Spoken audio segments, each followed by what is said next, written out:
You're listening to Who the Puck is Ryan Dingle for the Always Next Year Podcast Studio Network. You can find the team on our Twitter at ANY Podcast or visit us on our website, www.alwaysnextyearpodcast.com. And now, to bring us in, the Jackdaws. A fighting man I used to be, revered and feared through Killarney. Now I'm back to hitching with the wind.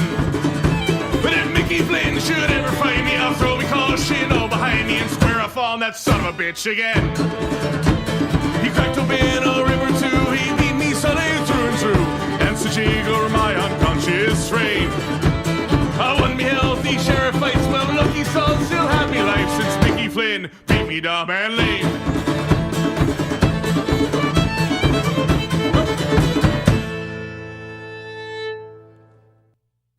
What is up, everybody? Welcome to another episode of Who the Puck is Ryan Dingle here on the Always Next Year podcast.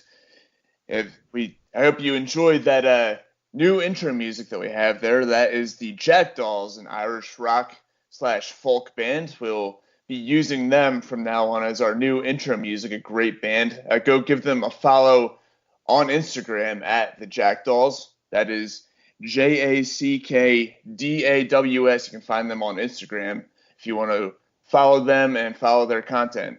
Anyway, new episode here of the Who the Puck is Ryan Dingle talking some Flyers hockey. Made some coaching changes recently, a couple new assistants coming in.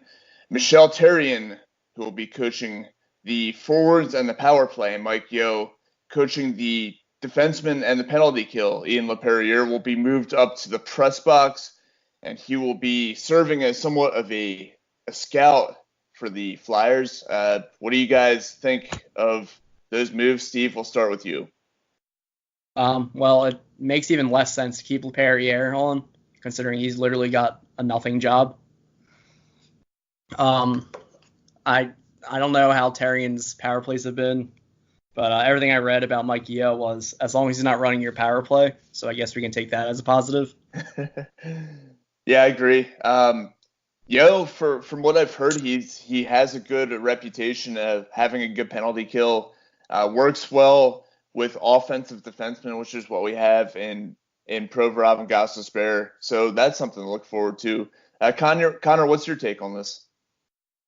I'm pretty much similar to you guys. I mean, I'm a little more iffy on the Therrien one because obviously we've heard about his past history. I mean, he has a great track record of turning teams around, but that's Alan Vieno's job for the most part. Therrien's just kind of along for the ride and hopefully turning the forwards around. But as far as Yo's concerned, I read a lot up on him as well about his neutral zone system. He moves away from a dump and chase and looks to move the puck up the ice, which actually makes the team more of a puck hunting team. And his team's normally ranked in the top half of the league in takeaways.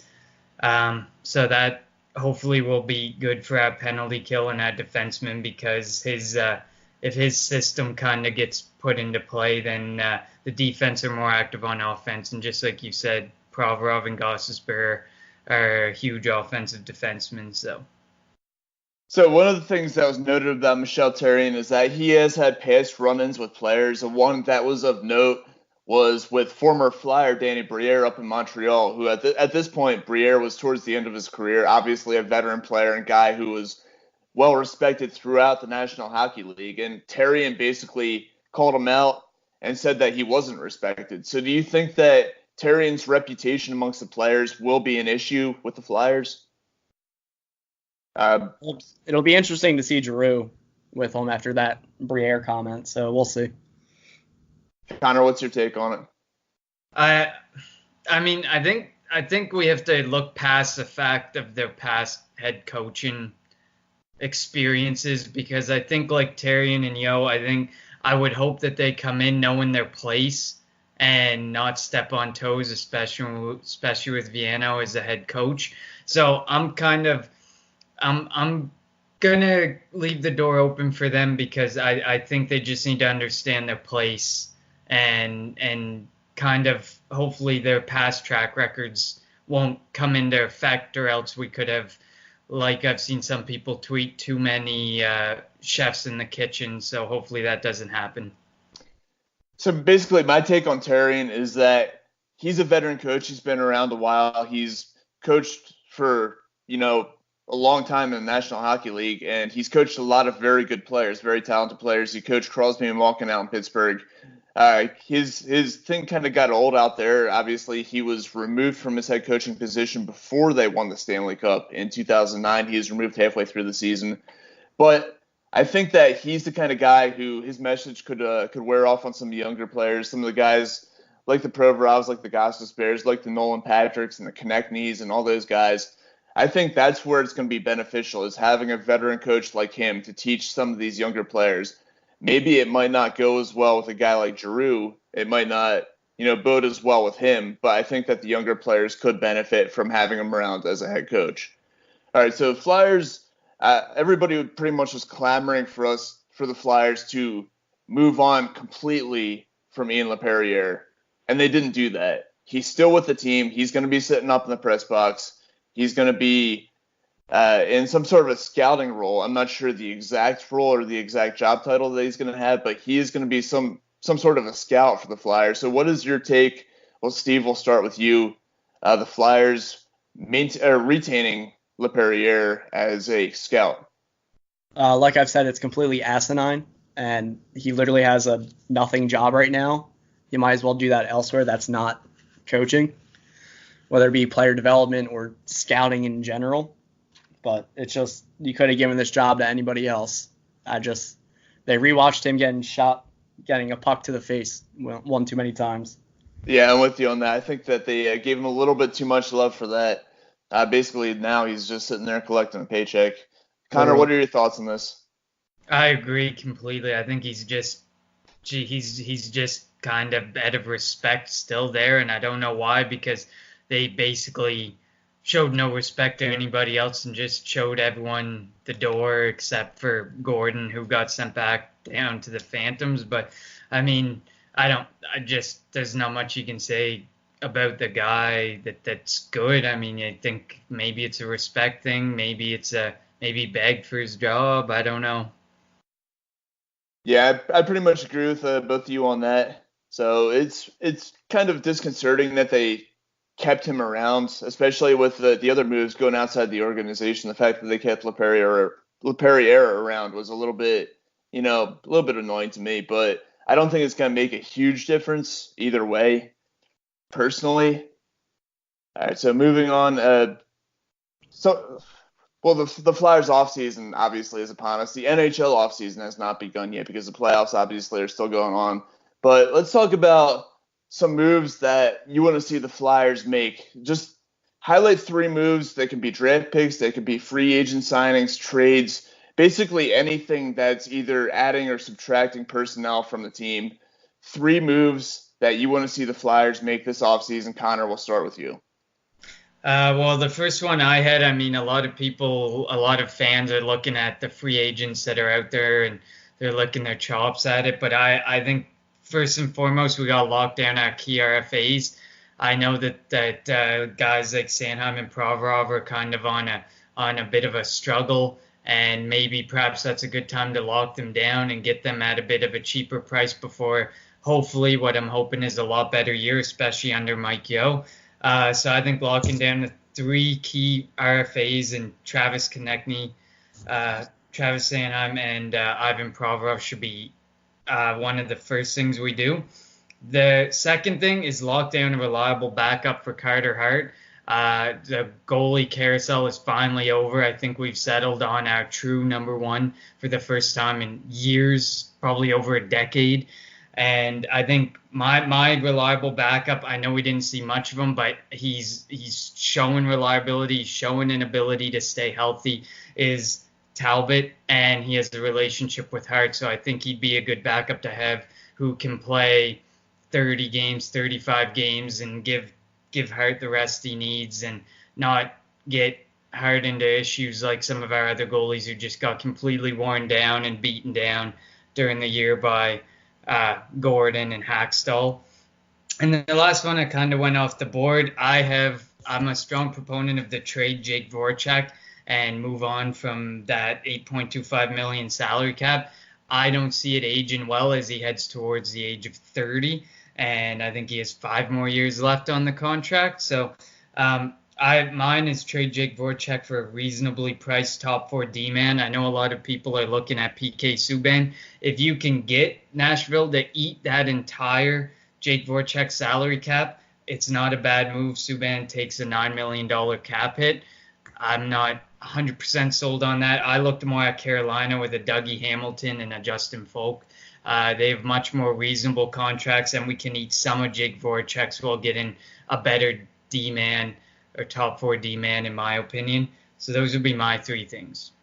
That's a really interesting thought there about trading Voracek perhaps in a package deal for Subban. We could touch on that a little bit later. I also agree with you certainly on Cam Talbot.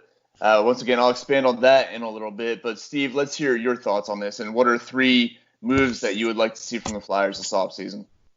Well, I agree with Connor on 2 of them, and that's getting your RFAs locked up. But I think that just goes without saying. So I agree on the second point of Jake Voracek being traded. Not so much because I don't think he'll finish out. As so much that he'll decline towards the end of his contract. I think he'll still produce. But I just think it's more of the shake-up to the core along with these coaching changes. And I think you'll get the most for him as opposed to trading anybody else. So following that, I would sign Matt Zuccarello, who I'm a huge fan of, to replace at least half of his production that you lose in Jake Voracek. And then my third would probably be look to trading the 11th pick for a guy that can immediately help now. In any way, whether it's top 4 defenseman or top 6 winger, center, what have it. So those are some pretty interesting points you bring up, and I'm definitely agreeing on the Cam Talbot as the second goalie, the backup goalie to Carter Hart. I completely agree that they have a great chemistry together. Obviously, they work out. They have the same goaltending coach. They've known each other for a while now. Plus, I'm just not a big fan of Brian Elliott. He played well down the stretch this past season. But to me, gets hurt too often, too inconsistent. He's getting up there in age. I believe that he's 35 or somewhere around there. So the Flyers need to rid themselves of some of these veteran players, and Brian Elliott is one of them. So I would much rather go the route of Cam Talbot as a backup goaltender. My second move, if they don't trade the 11th overall pick, which I think that they do, but if they don't, I want them going Cole Caulfield. I've talked about Caulfield in a number of our episodes. I think that he is absolutely the guy that they need to target at 11. He's got a great scoring touch, got great hands. He's a guy who can go out there and once he's fully developed in the NHL, he can put up 35, 40 goals a season, which is what the Flyers need from a scoring perspective. So absolutely, if they don't trade the 11th pick, Cole Caulfield needs to be the guy. And my third point is another one that both of you hit on, is trading Jake Voracek. Obviously, we heard the rumors circulating of Voracek to Nashville for Subban. What are your guys' thoughts on the potential move there, and would you pull the trigger on it? Connor, we'll start with you. Like I said earlier, I think I definitely would pull the trigger on it, but solely if they take on all of Jake Voracek's contract. I mean, you're taking on a $9 million contract with PK Subban. I think there's a lot more reasonably priced top 4 D-men out there, and I don't hate the move as long as Subban comes and produces with us and can get along with some sort of pairing with Gostisbehere or Provorov. But I mean, the salary cap, that's a lot of salary cap to eat, and you're trying to move on from Jake's $8.25 million, but you'd be taking on an extra $750,000. So my heart's telling me yes, but my brain is telling me no. I think there's more reasonably priced top 4 D-men out there that we should look at, and that we could probably make a better package because they'd see the worth in Jake Voracek to their team more than maybe we see it now. Yeah, certainly Subban is an intriguing name. To me, he's on the downside of his career. If this was a few years ago, I would say certainly pull the trigger. Right now, I'd be a little bit more hesitant. Steve, what are your thoughts on this? I would absolutely do it because if it is the tail end of Subban's career, he's only got 3 years left on this deal, and he should provide enough an immediate impact on the defense to help them out. Other than that, I just say do it. The only drawback now is Michelle Therrien and Pernell Carl did not get along too well, so it's kind of a hit or miss in that part of it. And sorry about the crushing around, guys. You're all good, man. We can barely hear it over here. But yeah, I wouldn't. Let me rephrase. I wouldn't say that Subban is at the tail end of his career. He's 29 years old. I think that he's got maybe 3 years of high productive NHL hockey left in his career, and probably maybe another 2 or 3 years after that of just hanging around on an NHL roster. So I wouldn't say that he's at the tail end, but he's certainly at the end of his prime, I would say. That's something to look into. That's something to take into consideration when we're talking about these forward check for Subban rumors. Certainly there are a lot of things that play into that, a lot of reasons to pull the trigger and a lot of reasons not to. So we'll certainly see if the Flyers and the Predators are looking to work something out there. In the meantime, we've got the NHL playoffs still going on, and a lot of upsets, a lot of teams that we didn't expect to move on that have moved on, and also a lot of teams that we expected to be in the conference finals right now that got knocked out early on in the playoffs, such as Calgary, Tampa. So seeing what these teams that are still alive that they've done to be successful in the playoffs, how far off do you think the Flyers are from doing what they need to do to achieve that same level of success? And Steve, we'll start with you. They just need to get speed and just adapt to Vigneault's system. So I could see it maybe this year or even the year after that close. Really, that soon? That's kind of surprising there. I'd have them pegged as being maybe 2 or 3 years off from that. I think they still have got to develop some of these younger players a little bit more. But you know what? If they do it next season, I wouldn't totally be surprised. And Connor, what's your take on this? I would probably agree with you, Rob. I think we're probably 2 to 4 years out. But some of the biggest lessons I've taken from the playoffs, and this first one is one that has frustrated the hell out of me as a Flyers fan forever, is playing a full 60-plus minutes of quality hockey. I mean, we seem to not be able to play more than a period or two of quality hockey, and some of these teams are playing double, triple, quadruple overtimes of quality hockey, and yet we are unable to even muster a full 40 minutes. And I think this one's more for the fans. Stars don't equal a Stanley Cup. I think the biggest example of that is looking at the Columbus Blue Jackets, who stockpiled up all these stars, and look at where they are now. I think we need to just work with what we got because, like we said, I think we're only 2 to 4 years off. So if we're only 2 to 4 years off, we don't need to waste cap and load up on stars and go out and shoot for the stars in 1 year. We just need to have a little more patience. And then another one was goaltending, having a reliable starter and backup, proven with Carolina when Mrazek went down, having McElhinney step in the way he did. And then my final one was 4 lines that gel on offense. I mean, you look at Carolina, some of these teams, they don't have depth that jumps off the page at you, but they gel across the 4 lines, the power play, the penalty kill, and that's just something the Flyers need to figure out. I mean, we did see about 100 different line combinations from Hackstall and Gordon last year, so that could be a big thing. If they can find some lines that work and gel, I think we're 2 to 4 years off, maybe even sooner if we can get some of these knocked down right away. Some very valid points right there. And you mentioned something about the Flyers not being able to play a full 60 minutes. I'm going to go a little bit away from our segment notes here. I'm going to bring up an article by Bill Meltzer that was published after they hired Alain Vigneault as the new head coach. And that Alain Vigneault, obviously, he had a lot of success in Vancouver, had a lot of success in New York, had a number of 50-win seasons and a number of other seasons in which his team was in the high 40s win total. But Meltzer's article broke down those numbers season by season, and Vigneault had a lot of those seasons where just about half the games the team the Rangers or the Canucks, whichever team he's coaching at the time, gave up the first goal of the game. And they actually had a really good record, comparatively speaking, I guess, in games where they gave up the first goal. And they had an incredible record, just about unbeatable, in games where they scored the first goal. So that tells me that Alain Vigneault's teams have a tendency of getting better and playing better hockey as the game goes along. So hopefully with that, this whole thing of the Flyers not playing a full 60 minutes will go away under Alain Vigneault's system. Do you guys have any thoughts on that? Connor, we'll start with you. I completely agree. I think a big thing with the Flyers in the recent years is just that they seem so depleted after giving up a goal or two. They just don't they don't look like a team you'd want to see in the playoffs.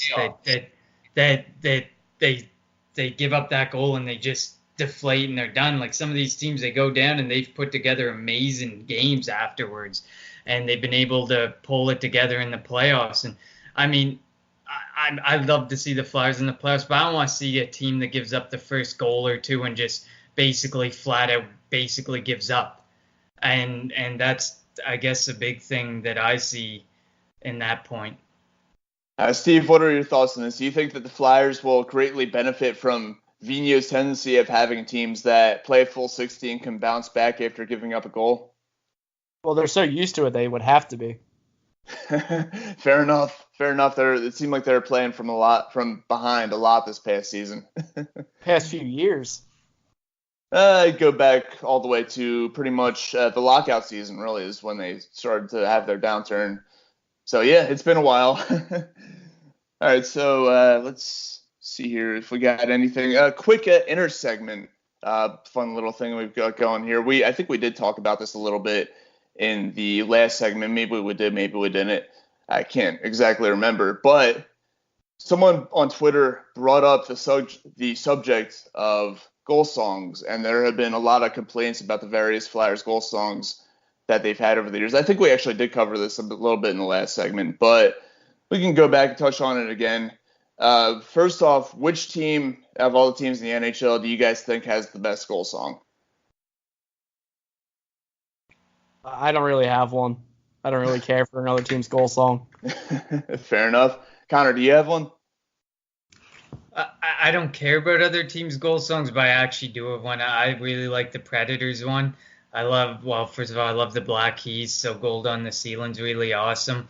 And just that opening that gets them pumped up because it makes reference to Nashville scoring a goal.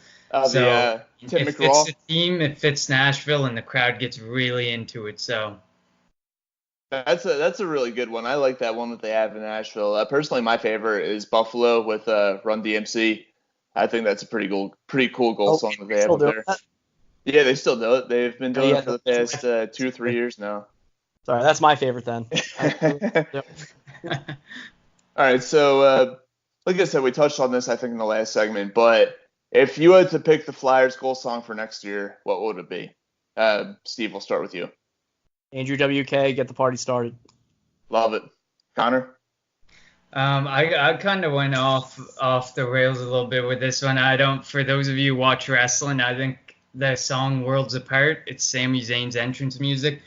I think that would be a pretty fun song. I mean, it's a song that makes you happy and celebrate, and you could make it really annoying, just like the Blackhawks, and that just screams a perfect goal song for me. Get like a whole bunch of chants and stuff going to. I've actually never heard it before, so I'll have to listen to it. But yeah, any goal song that is annoying to the opposing team and the opposing fans is definitely a good one in my book. I can't tell you how much I hate that Blackhawks goal song just because of how many times I heard it in 2010 during the Stanley Cup. So personally, my favorite, I would go the route that the Eagles have gone and go Party Up by DMX. That's like the perfect song for any celebratory moment in a sporting event. So I think it would be a great goal song. So you guys have any final thoughts you want to throw out there on the Flyers before we close this one out? Not really. Nothing. I'm a bit drugged up right now. Fair enough. Connor, you got anything? No, there's not a whole lot to say, I guess. Just hope for the offseason to continue to bring a lot of change to the Flyers. I'm excited to see what next year brings, and I think that hopefully this coaching change, this change in culture will change the team, and that's all we can really hope for at this point. We don't deserve to suffer any longer. Oh man, trust me, I've been suffering long enough. I think we all have. It's been way too long. It's been 44 years and counting since the last Stanley Cup. So that needs to change. I think we're all excited to see what the Flyers can do in this offseason. I don't think anybody's expecting a Stanley Cup next year, really within the next 2 to 3 years for that matter. But if they could turn this thing around quickly, I think that we could potentially see ourselves as contenders within 5 years, maybe. But yeah, that'll do it for this episode of Who the Puck is Ryan Dingle here on the Always Next Year podcast. You can find us on social media, on Twitter at ANYP Podcast, on Instagram at Always Next Year Podcast. You can also find us on Spotify and iTunes. Give us a review. Give us 5 stars. I will hunt you down. You can also find our personals. I am at radio_Rob on Twitter. Steve, where can we find you? At Schmitty324. And Connor, where can we find you on Twitter? At Connor10, TEN. Thank you again for listening to this episode of Who the Puck is Ryan Dingle here on the Always Next Year podcast. We'll turn it over to the Jackdaws to close us out. A fighting man I used to be, revered and feared through Killarney. Now I'm back to hitching with the wind. But if Mickey Flynn should ever fight me, I'll throw me caution all behind me and square off on that son of a bitch again. He cracked open a river too, he beat me Sunday through and through, and so jiggle my unconscious frame. I won me healthy sheriff fights, well lucky son, still happy life since Mickey Flynn beat me dumb and lame.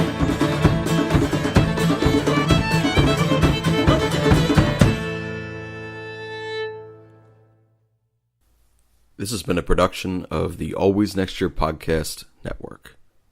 You can subscribe to our podcast on Apple Podcasts, Stitcher Radio, Spotify, Spreaker, and SoundCloud. Please also remember to rate and review this podcast to validate our members' life choices. We appreciate it. This is ANYP, signing off.